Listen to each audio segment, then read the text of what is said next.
Bom, pessoal, a proposta desse vídeo é apresentar para vocês uma técnica de resolução que vai ser muito útil ao longo dos exercícios que virão aqui, tanto de estática, quanto da terceira lei de Newton, quanto os exercícios da segunda lei de Newton no próximo capítulo, que se chama diagrama do corpo livre. O que significa o diagrama do corpo livre? Quando eu tenho um determinado desenho, onde eu quero analisar as forças envolvidas nesse desenho, preciso analisar as forças no início do meu exercício, eu procedo da seguinte forma. Primeiro eu penso em representar o corpo, né, que eu quero analisar, por um ponto ou um desenho. Então eu vou representar ele por um ponto ou um desenho.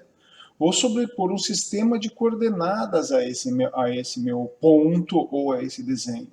Posso sobrepor, não é necessário, mas eu posso. E eu represento as forças externas por vetores. Como assim? Vamos dar um exemplo para vocês. A partir de agora eu vou tratar alguns exemplos com vocês, tá? Nos próximos vídeos, para que vocês possam entender melhor. Então, o primeiro exemplo que eu peguei lá do livro de vocês, onde ele trata sobre a força aplicada sobre um equipamento chamado dinamômetro, que é esse equipamento aqui. Tá? Ele não pede nada, mas o que eu estou supondo é o seguinte, eu vou identificar quais são os corpos, quais são as forças envolvidas, e eu vou querer calcular alguma coisa ao final. Então, inicialmente, olhando para esse meu sistema, eu vejo que eu tenho a mão, eu tenho aqui um barbante, eu tenho aqui esse cara aqui inteiro, que é o meu dinamômetro,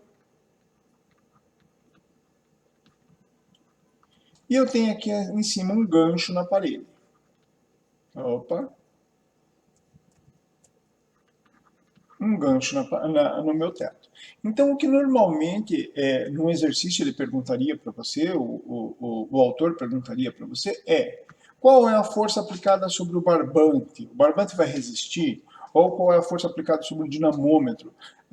Qual vai ser a leitura do dinamômetro? Ou qual é a força aplicada sobre o gancho? O gancho vai resistir na parede? Normalmente ele fala assim, o gancho suporta tantos quilogramas, ou tantos newtons, ou tantos kgf. Qual é a força que eu estou aplicando? Ele vai suportar? Então, ele vai sempre fazer uma pergunta em relação a um desses elementos. Obviamente, a mão é a que está aplicando, é responsável pela geração da força. Mas são esses aqui que ele interessa saber. Normalmente ele se interessa saber se vai suportar ou não. Tá? Então, o que nós vamos fazer aqui? O que nós vamos fazer aqui? Nós vamos imaginar que ele está perguntando sobre o dinamômetro, tá? Ou sobre o gancho. Vamos colocar o gancho aqui, ele quer saber sobre o gancho qual é a força aplicada e se ele vai suportar. Então, o que nós vamos fazer aqui é representar a primeira coisa, representar os corpos por pontos. Então, eu vou colocar aqui, o barbante e a mão, não precisa, a mão vai ser a geradora. Eu vou colocar aqui primeiro o barbante. Deixa eu só voltar. Então, eu vou colocar aqui primeiro o barbante. Depois, eu vou colocar aqui o dinamômetro. E, finalmente, eu vou colocar aqui o gancho.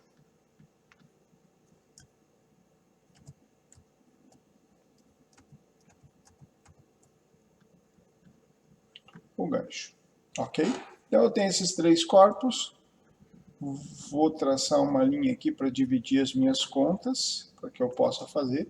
Tudo certinho, três corpos, eu vou analisar o que acontece sobre esses três corpos. Vou representar o meu corpo por um ponto, como eu já disse para vocês. Vou representar o meu barbante por um corpo e eu vou colocar as forças aplicadas sobre ele. Deixa eu colocar aqui só um pouquinho. Eu vou representar aqui o barbante por um ponto e eu vou aplicar as forças sobre ele. Então, olhando para o barbante, o que eu percebo? Eu percebo que, primeiro, existe uma força puxando o barbante para baixo. Então, vou representar por uma reta vertical. Segunda coisa que eu vou fazer, vou olhar e vejo que tem uma força puxando ele para cima. É meio torta essa força aqui. Puxando ele para cima. Então, eu vou dar nome agora para esses vetores. A força que está puxando para baixo, ele mesmo já diz, é a força F, a força da mão. Eu vou dizer aqui que aqui eu vou chamar de força F1, posso falar tração, T, F', vocês aqui vão escolher. Tá? Então, essa aqui é F1 e aqui é F.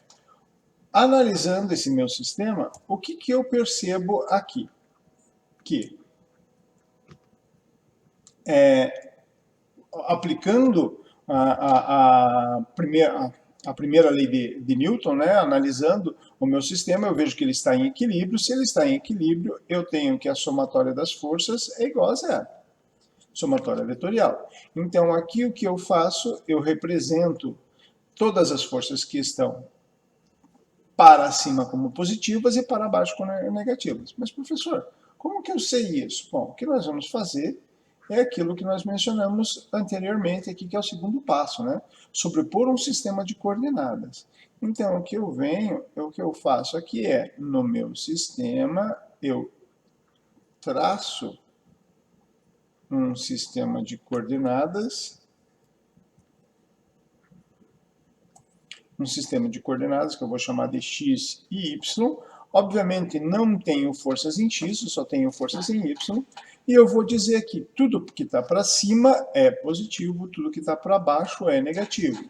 Então, analisando isso, eu sei que tudo que está para cima é F1, tudo que está para baixo mais F, ou melhor, menos F.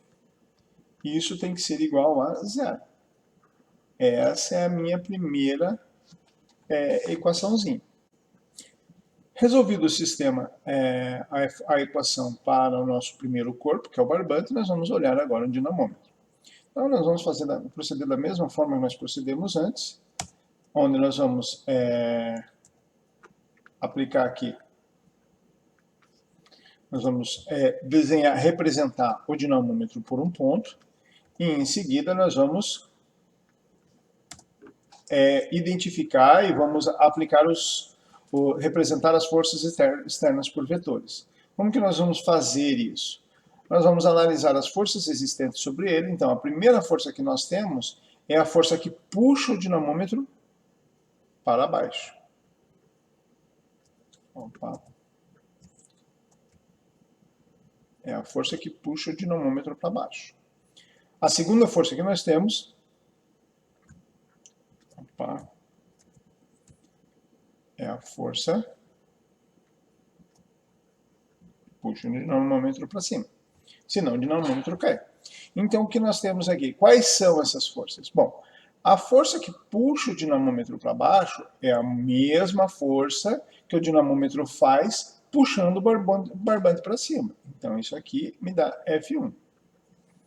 Aqui em cima, nós temos o quê? A força que o gancho faz puxando o dinamômetro para cima. Então, nós vamos ter aqui uma força que eu vou chamar de F2. Aplicando o nosso sisteminha de coordenadas, notem que eu nem preciso me preocupar com esse sistema de coordenadas aqui, reproduzir ele do outro lado. Porque eu já sei que tudo que está em cima é positivo, tudo que está para baixo é negativo e não há forças em x. Então, eu não preciso me preocupar com isso. Então, eu vou aplicar agora a minha equaçãozinha. A somatória do sistema, da força do sistema, das forças externas do sistema é igual a zero se esse sistema estiver em equilíbrio.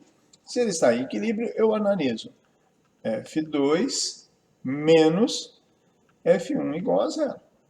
Minha segunda equaçãozinha. Correto? Então, essa minha segunda equaçãozinha me mostra a força aplicada sobre o dinamômetro. As forças aplicadas sobre o dinamômetro são as forças externas. Quem que aplica força ao dinamômetro? É o barbante e o gancho. A mesma coisa nós vamos fazer agora para o gancho.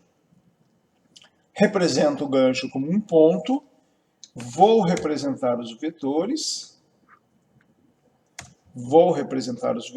eu tenho uma força que puxa o gancho para baixo e uma força que puxa o gancho para cima, que mantém o gancho lá em cima.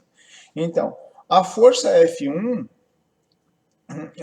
a força que puxa o gancho para baixo, ó, a força que puxa é a mesma força que puxa o dinamômetro para cima. Então aqui eu tenho F2. E lá em cima, o que eu tenho? Eu vou chamar de F3, por exemplo, poderia dar outro nome, qualquer outro nome. Que força é essa? É a força que a parede exerce sobre o gancho. Correto? E a mesma coisa que nós fizemos antes. A mesma coisa que nós fizemos antes. Se o sistema está em equilíbrio, somatória das forças igual a zero. Então, nós vamos ter aqui que F3 menos F2 igual a zero. Achamos a nossa terceira equaçãozinha. Notem que a partir daqui, por exemplo, se eu informasse para vocês o valor da força aplicada pela mão, F igual a 10 newtons, por exemplo, nós poderíamos resolver a nosso sisteminha de equações, descobrindo que F1, que é a força aplicada do barbante, também vai ser 10 newtons. Que F2, que é a força aplicada, lida pelo dinamômetro, também vai ser 10 newtons. Que F3, que é a força que o gancho suporta lá na parede, também vai ser 10 newtons. Ok? Ah, professor, mas isso para mim é óbvio. Sim, num sistema simples como esse é óbvio, mas nós vamos ver sistemas mais complexos. Tá? E nesses sistemas mais complexos, aí sim nós precisamos lançar a mão do diagrama de corpo livre, inclusive completo, representando ponto, representando as forças externas e sobrepondo um sistema de coordenadas. Ok? Nos próximos vídeos nós vamos ver como que funciona isso.